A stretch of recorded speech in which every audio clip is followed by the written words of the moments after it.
به برنامه اخباری آزادی خوش آمدید. من شعله گلخواجه هستم. در استودیو امروز شما عزیزان نخست مرور میکنیم به سرخط موضوع برنامه امروز 29 می.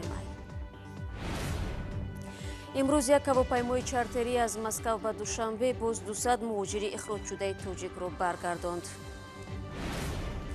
لاتوکوب در نزد دیواری کرمل مهاجر کوری میگوید نه رجیستراسیا و نه پاتنت کوری او را از مشت و لگت افسران پلیس روسیه نجات نداد. دروازه بزرگ را بستن دریچه اینترنت باز شد و یا چگونه در شرایط کووید 19 در تاجیکستان امکان رشد تجارت آنلاینی وسیع گشت. Заставка میشود بچه خودشو میبریم همتر تا پیش در میتیم. امروز با یک پرواز چارتری اورالسکی اویالینی بیش از 200 مهاجران تاجیک به وطن آورده شدند. هواپیمای خطسیر مسکو دوشنبه از فرودگاه دمدید و پرواز کرد. یک منبع سفارت تاجیکستان در روسیه گفت هواپیما دهها مهاجران اخراج شده تاجیک را که در بازداشتگاه‌های مسکو قرار داشتند به پایتخت تاجیکستان آورد. گفته می شود در این پرواز چند تا بود مهاجران بیمار و بند مانده در روسیه برگردانیده شدند. قرار است امروز در بازگشت این هواپیما شهروندان روسیه را به مسکو برد. پگاه نیز باید یک هواپیمای چارتری از سنت پترزبورگ به دوشنبه بیاید. طول 2 ماه اخیر بنابر گسترش کرونا ویروس قطع رفت و آمد هوایی بین روسیه و تاجیکستان و کشورهای دیگر بازار گرمی پروازها را سرد کرده است. عبدالله غربتی خبرنگاری آژانسی خبری آزیا پلوس میگوید صبح 29 می هنگام تهیه گزارش از محل آفت زده نویه خراسان از جانب افراد نامعلوم لطوکوب شده است. با باور غربتی اشخاص حمله‌گر با مصلحت و برای لطوکوب به نزدش آمده بودند. وی گفت ساکنان محلی هم از دورتر حادثه را مشاهده میکردند. غربتی به پلیس هم درباره این حادثه خطی مراجعت نموده است. مقامات تا به حال این قضیه را شرح ندادند. در ماه جاری بار دوم است که این خبرنگار از سوی افراد نامعلوم لطوکوب می شود. دفعه یکم او شام 11 می هنگام رفتن به خانه در نزدیکی بازار کاروان دوشنبه مورد حمله 2 نفر نامعلوم قرار گرفت.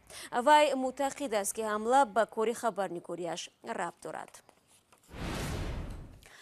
موضوع را با گزارش از روسیه ادامه می‌دهیم. یک مجری کوری ادعا دارد که افسران پلیس روسیه او را در نزد دیوار کرمل به یگان اساس به طور دوامدار لطوکوب کردند و اداره‌های طبی هم به آسانی نخواستند جراحت‌های او را ثبت کنند. این مجری تنها با کمک حامیان حقوق توانست که مقامات روس را از تفتیش اذیتش وادار کند. حامیان حقوق میگویند متاسفانه برای بعضی افسران پلیس روسیه نه سند نه ثبت استقامت پاتنت اهمیت ندارد و آنها از روی نمود ظاهری با شهروندان مناسبت میکنند. گزارش نستایش وریمه را تویری سفر تقدیم میکند. یک مهاجر را در مرکز مسکو در نزد دیوارهای کرمل لطوکوب کردند. مهاجر قرقیز ادعا دارد که او نه از جانب اوباشان بلکه از سوی چند نفر در لباس پلیس تحقیر و لطوکوب شده است. مهاجر قرقیز نورسلطان اسماعیلیف میگوید در ایستگاه متروی اخواتنیریت انتظار همکارش بود که چند پلیس به نزدش آمدند و حجت طلب کردند. او شناسنامه و اجازتنامه بودوباش را به پلیس نشان داد ولی این پلیس را قانع نکرد و از او خواستند برای تفتیش با آنها به نزد اتوبوس برود. نورسلطان فکر کرد که او را به نداشتن نقاب طبی و دستپوش متهم خواهند کرد. بنابراین به ثبت این حالت در تلفنش شروع کرد و نقاب داشت و ویدیو می توانست در حالت ضروری دلیل برای اثبات کردن بیگناهی باشد. نورسلطان ادعا دارد که کارمندان پلیس او را به پشت اتوبوس بردند و لطوکوب کردند. بعدا به او فرمان دادند دستانش را بالا برداشته به پشت اتوبوس گذارد و پایهایش را به دو طرف یازاند و شکل ستاره را بگیرد.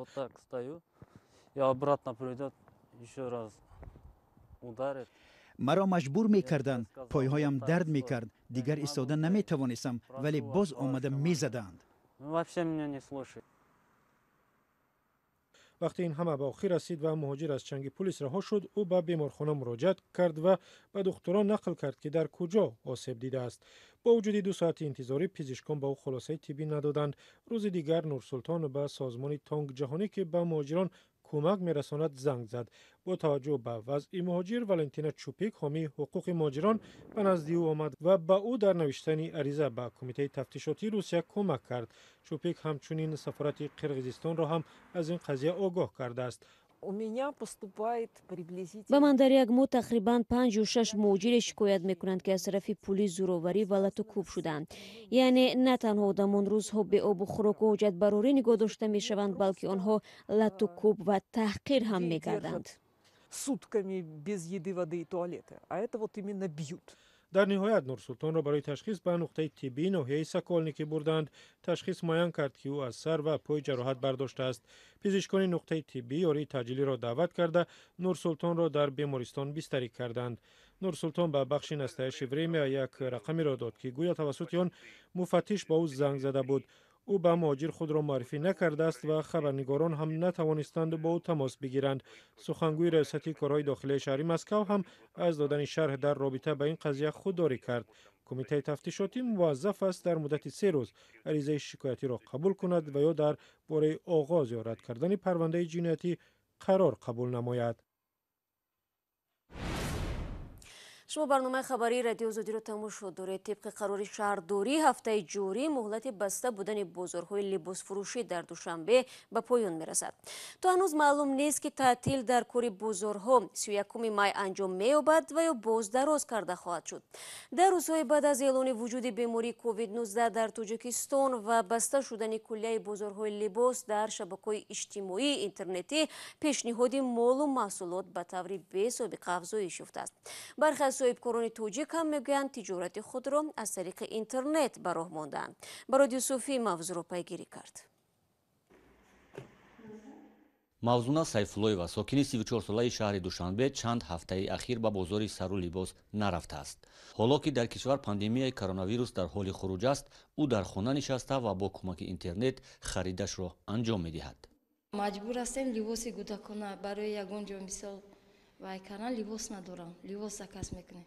Интернет вай мекунем, заставка мешавад, бачаҳо худшон мебиён ҳамта то пеш дара метиҳанд. тоҷироне ки имкон ва қобилияти тиҷорати онлайниро доранд, моли худро пешниҳоди муштариёни бештар мекунанд. аммо теъдоди бузурги тоҷирони бозорҳои молу коло дар Тоҷикистон ин имконро надоранд ва дар шароити карантини бозору дӯконҳояшон умед ба муштариёни доимӣ мебанданд. давлатбӣ Мирзоева бо шавҳар ва духтараш дар бозори Корвони Душанбе тиҷорат доранд. ҳоло ки бозор баста аст, ҳамагӣ бекоранд ва дар чанд рӯз як дафъа ба бозор меоянд ва 2-3 халта моли тиҷораташро ба хона мебарад. муштариёни доимӣ моли заруриро бо телефон фармоиш медиҳанд. давлатбӣ бо мошини кироя ба дари хонаи онҳо мефиристад. захираҳое ки доштем амора хурдестем. ҳозир захира ҳам тамом шид. хел 2 сетка 3 сетка мебарем, савдо мекунем, зиндагиро пеш мебарем. дигар ин суми ба фоида не, ин суми фақат борое ки ҳаста, ин суми ҳавая.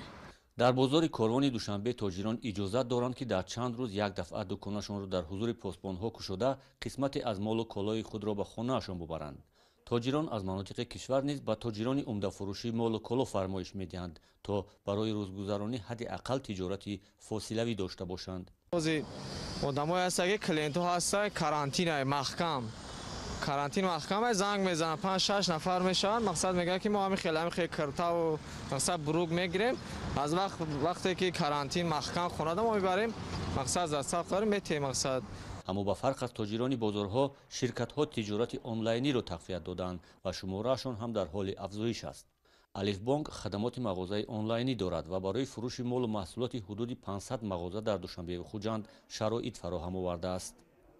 мизоҷ заявкамон дархостмон дар алифшоп ҳамора мо мерасонем ба партнёр, бурда мерасонам амҷо ҳуҷҷатое ки аз тарафи мо аст, яъне имзо кардани якчанд ҳуҷҷатҳо, гӯем ки агар ки корти салом бошад, корти саломашонро бурдан, ҳамаша инро бачаҳои худ мо мебаранд, гӯем ки яъне доставкаи дохилии мо аст. агар ки гӯем ки худи молу ашёро хоҳам бурдан, худи партнёр бевосита баён мекунад, бурда мерасонад.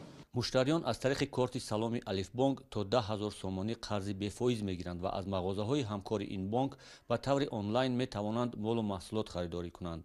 ба қавли таҳлилгарон, буҳрони коронавирус бар изофаи зиёни бузург ба иқтисод соҳибкорони Тоҷикистонро маҷбур кардааст ки то ҳадде усули муосири тиҷоратро таҷриба кунанд.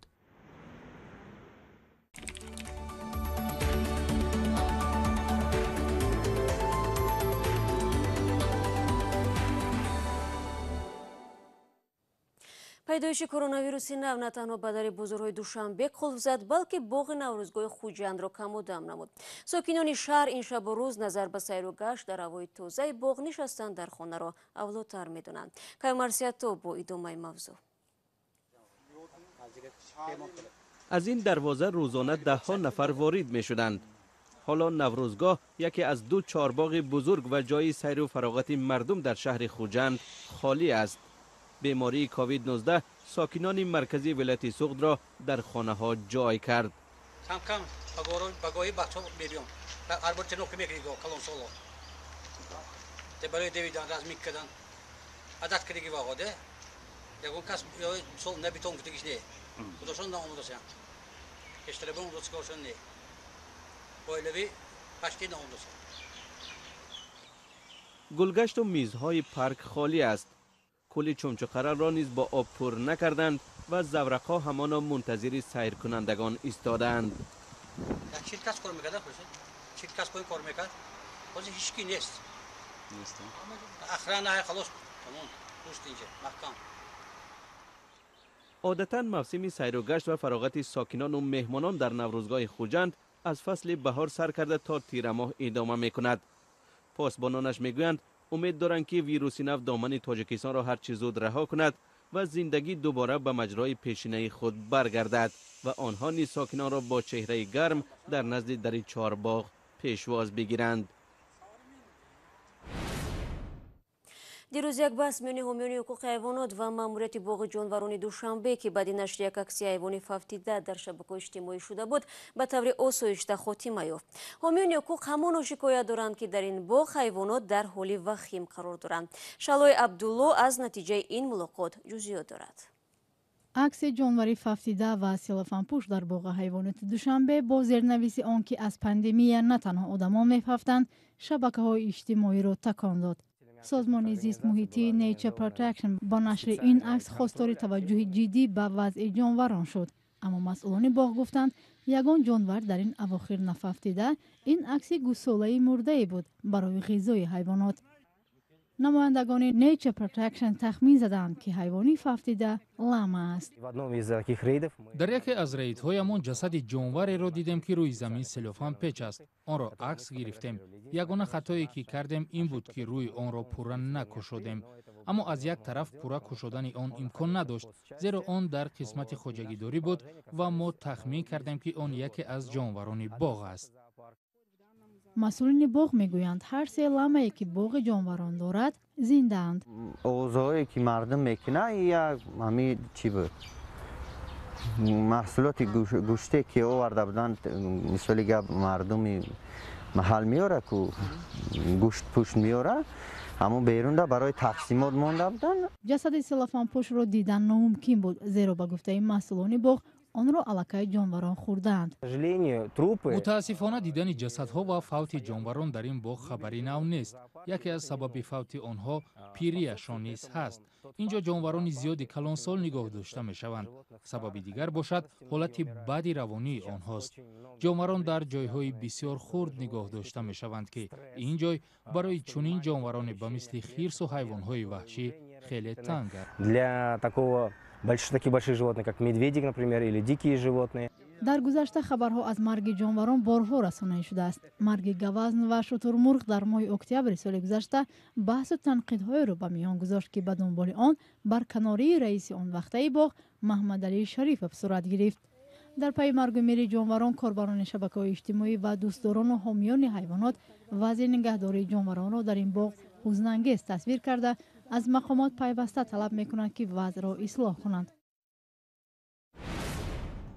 اینجا برنامه اخبار امروز را به پایان میرسانیم. تا ملاقات بعدی در هفته نو بینندگان عزیز، شما چون همیشه میتوانید شبانه روزی خبرهای تازه را از وبسایت رادیو آزادی زیر نشانی www.azadi.org بخوانید. اگر خواستید گزارش‌های روز و جالب را تماشا کنید پس به آزادی ویدیو کانال مخصوص ما در یوتیوب بروید.